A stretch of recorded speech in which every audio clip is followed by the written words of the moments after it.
kelima. Sobat Nubar, untuk mengalahkan writer block yang keenam ya sekarang, yang keenamnya adalah mencari waktu terbaik, Kang. Itu namanya golden time. Golden time. Jadi waktu terbaik kita itu beda-beda. Nah, ingat waktu terbaik kita itu adalah pada saat kita ada mood. Gitu ya. Pada saat kita moodnya lagi tinggi, itu waktu terbaik cepat-cepat kita eksekusi untuk menulis.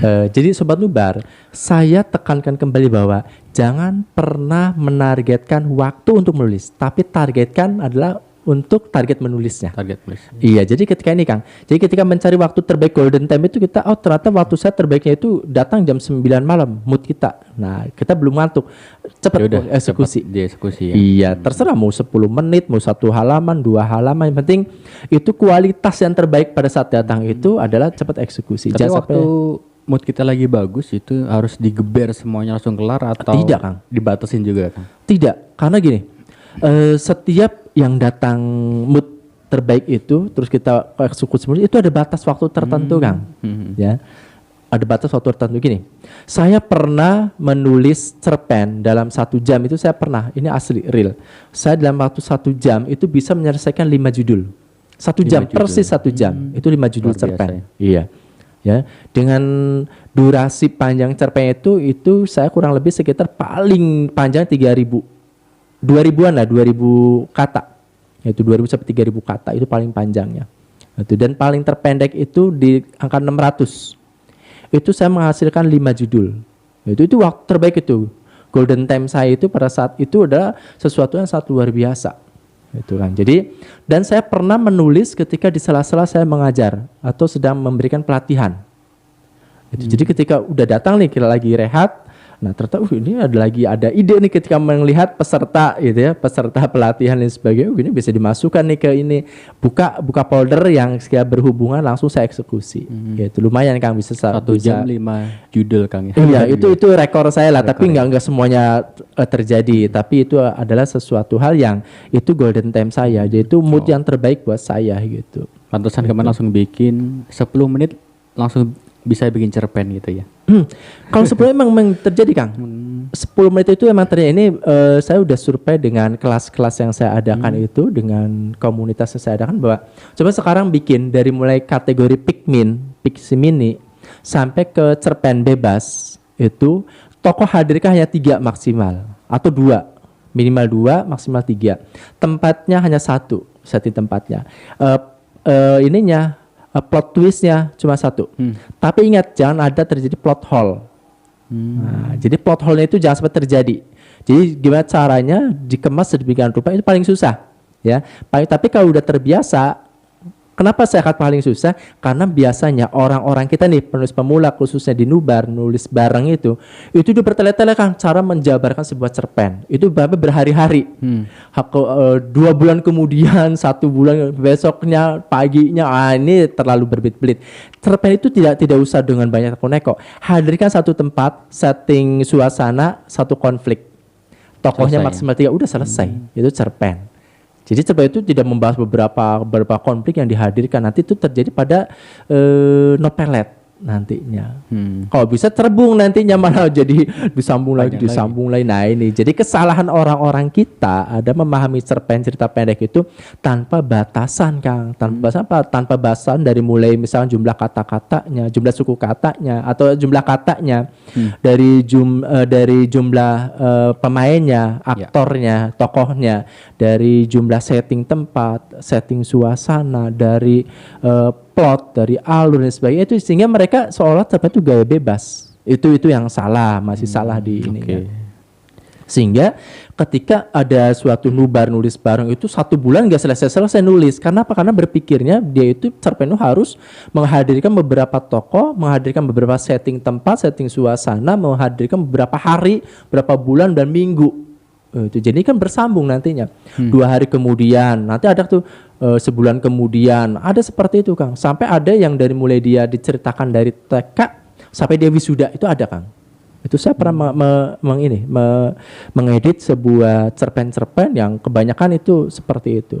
Dan pengalaman saya itu paling dari sekitar sekian ratus orang yang saya edit, hanya 5 lah paling ya, nggak lebih dari 5 lah yang memenuhi standarisasi cara penulisan cerpen itu sendiri. Dulu saya seperti itu, kalau nulis cerpen itu, wah dituangkan semuanya itu blok-blok di situ, itu kan hari ke-1, nanti minggu kemudian, sebulan kemudian, setahun. Saya pernah nulis cerpen dari anaknya dari kecil dilahirkan sampai anaknya itu kuliah di luar negeri. Itu cerpen Kang bentuknya Kang. Itu saya mengakui, itu saya tulisan seperti itu. Sebelum saya belajar dan memahami tentang apa itu cerpen itu sendiri. Itu masih seperti itu. Oke, baik. Ya, sampai 20 halaman kadang-kadang cerpen. Nah, inilah harus diantisipasi Kang. Dengan cara apa? Ya, dengan cara itu mencari waktu terbaik, golden time itu jangan sampai tadi mumpung lagi mood jadi bagus, eksekusi jebret sampai berhal-hal yang tidak bagus juga. Itu sesuai dengan ini aja, sesuai dengan kerangka, sesuai dengan outline yang dibuat yang kita buat tersebut. Siap.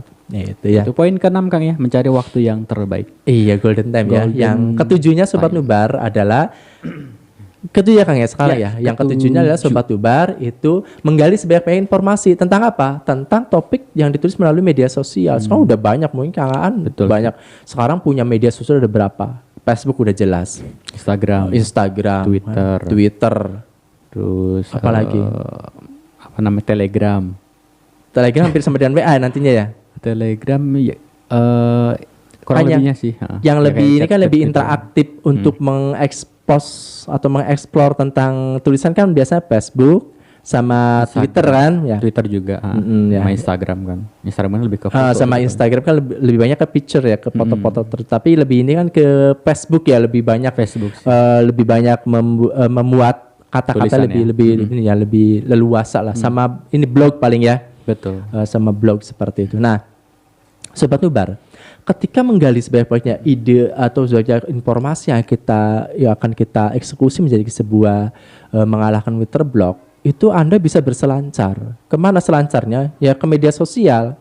Bisa dengan baca masuk ke halaman-halaman fanpage ya, ke fanpage para penulis atau grup-grup para penulis. Kan banyak grup-grup itu sampai ada ratusan sampai ribuan grup kan yang literasi itu baik dari Indonesia ataupun dari luar negeri. Nah, ini adalah sebuah modal bahwa kalau seandainya kita masih juga terkena dengan namanya Twitter blog, terkena dengan namanya kebuntuan dalam menulis, ide tidak mendapatkan, berarti apa yang Anda baca itu salah. Artinya apa? Artinya Anda membuka Facebook hanya untuk mengkomen sesuatu yang tidak menarik, sesuatu yang tidak manfaat. Itu. Ada berita ini komen, berita itu komen, padahal tujuan Anda adalah mencari ilmu. Kan itu intinya. Nah, ini pernah terjadi, Kang. Pernah terjadi pada teman-teman yang saya asuh komunitasnya, dia suka curhat. Saya ngebuka Facebook bisa sejam 2 jam, tapi saya tidak pernah nulis status. Kalaupun nulis status saya nyinyir. Ya, nulisnya nulis sendiri gitu kan, dari sebagian mengkritik pemerintah lah, mengkritik tentang agama lain lah dan sebagainya. Itu yang padahal dia tujuannya mempunyai suatu media sosial ada ekspresi, ya, mengaktualisasikan dirinya untuk mengeksplor tentang pengetahuan yang ada. Itu intinya, dan juga mencari ilmu kan, intinya seperti itu. Nah, ketika ini sesuatu hal media sosial dijadikan sebagai tempat bukan untuk mencari sebuah kemanfaatan, maka menurut saya pribadi lebih baik jangan punya media sosial lah. Baik tutup. Itu. Lebih baik tutup dan Anda atau pilihannya lebih baik Anda keluar dari sebagai penulis. Itu Kang. Karena gini, media sosial bagi seorang penulis adalah sebuah ekspresi. Untuk apa? Untuk menuangkan. Untuk menulis, ya? Nah, menulisnya dia di situ. Yang ambil contoh kalau Kang An lihat lah tentang beranda saya itu ya, beranda saya adalah tentang memang menulis semua. Saya nggak ada istilahnya di situ tentang nyinyir lah tentang itu, saya nggak ada karena saya itu hanya satu, setiap hari itu hanya satu ini. Kalau saya malah bola terus. Nah, konsisten kan, konsisten di bola kan, berarti berapa tahun kan di bola gitu kan di sana. Nah, saya pun itu beranda saya itu dari tahun 2015 lah udah mulai saya konsentrasikan bahasa adalah penulis, sehingga ya alhamdulillah penerbit pun mencari saya itu ketika itu ngelihatnya dari Facebook. Itu kan gini, kalau penerbit mayor itu sejauh mana kita dalam menulis mengekspresikan tentang keilmuan kita dalam menulis, maka itu sebagai pintu masuknya kita, Kang. Itu nggak akan susah deh. Gitu. Ini saya dapat bocoran bahwa penerbit kalau sudah melihat Facebooknya apa ini atau Instagram itu, ketika di dalam Facebook itu banyak hinaan, cacian dan nyinyir dan sebagainya, itu blacklist kan? Itu udah orang di blacklist ya. Langsung blacklist. Dikasih Enggak kan, dia langsung Iya, blacklist. langsung blacklist. Iya, itu langsung blacklist. Jadi harus Kenapa langsung hati-hati blacklist? juga ya. Karena dia hanya memihak pada satu komunitas. Sedangkan penulis itu ada semua komunitas menjangkau. Harus menjaga attitude juga gitu. Iya itu. Jadi cara beretik. Nah kalau kita mau bikin tentang buat nyinyir dan sebagainya, bikin dong akun lagi dengan nama tentunya nama-nama samaran lah yang bukan nama asli kita sebagai penulis itu. Nama pena misalnya. Iya bisa jadi mungkin ya. Itu terserah namanya apa, yang penting jangan pakai nama yang biasa kita nama pena untuk populer di buku kita misal seperti itu. Jadi Sobat Nubar, jadi kalau Sobat Nubar sekarang mau menekuni dunia profesi sebagai penulis, mulai bahwa kita sebagai penulis artinya kita harus menulis yang baik-baik dong. Karena gini, tulisan itu ada sesuatu yang dituangkan dari dalam hati kita, maka itu akan dipertanggungjawabkan. Betul. Baik secara manusia, ya kalau ada yang menyinggung, ataupun nanti secara dengan Tuhannya. Itu karena dia kan tulisan itu kan membaca kan, ketika mempengaruhi orang menjadi negatif, maka siap-siap aja itu tanggung jawab. Kalau seandainya 1.000 orang yang membaca itu dan orang itu mengiyakan, mengaminkan tentang tulisan negatif kita, maka tanggunglah 1.000 orang tersebut.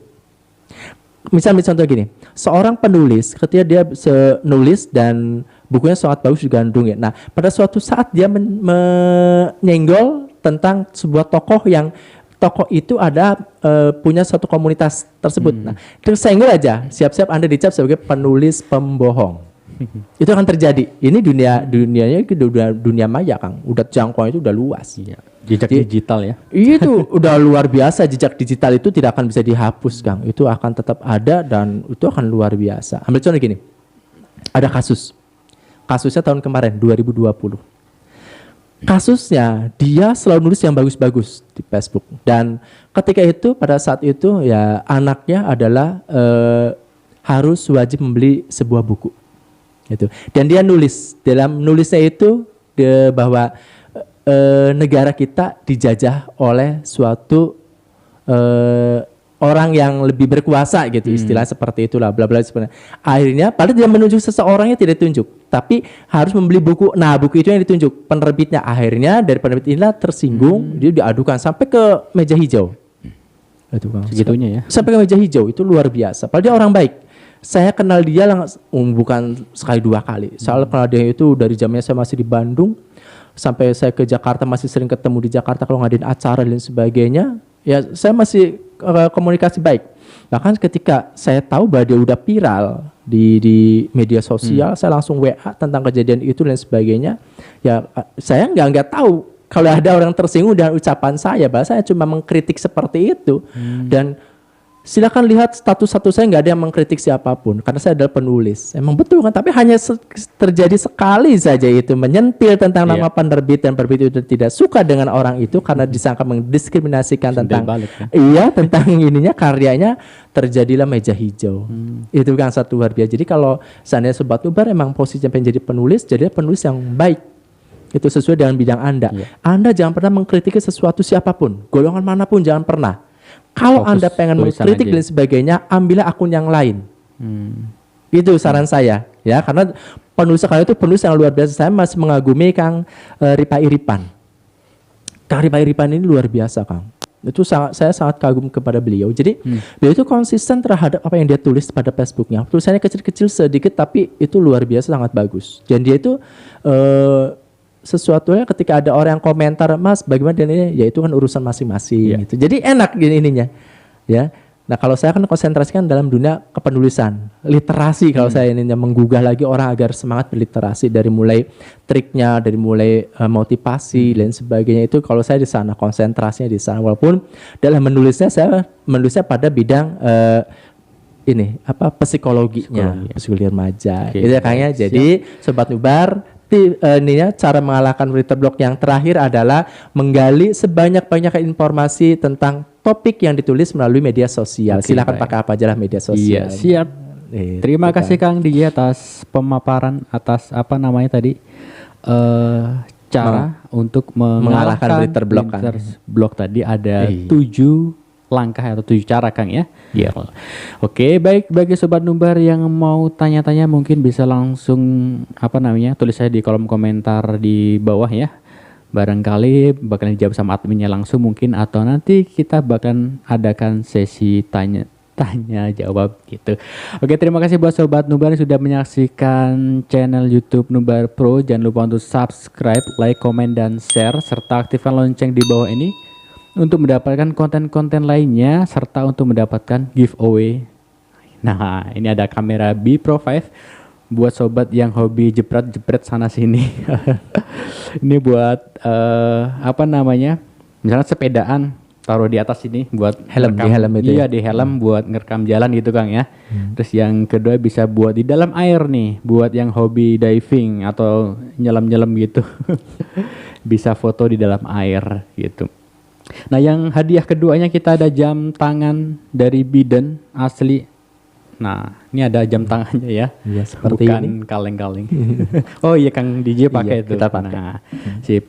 Baik, untuk sesi kali ini kita akhiri, kita lanjut ke materi selanjutnya. Jangan kemana-mana, tetap pantengin channel YouTube Nubar Pro. Terima kasih.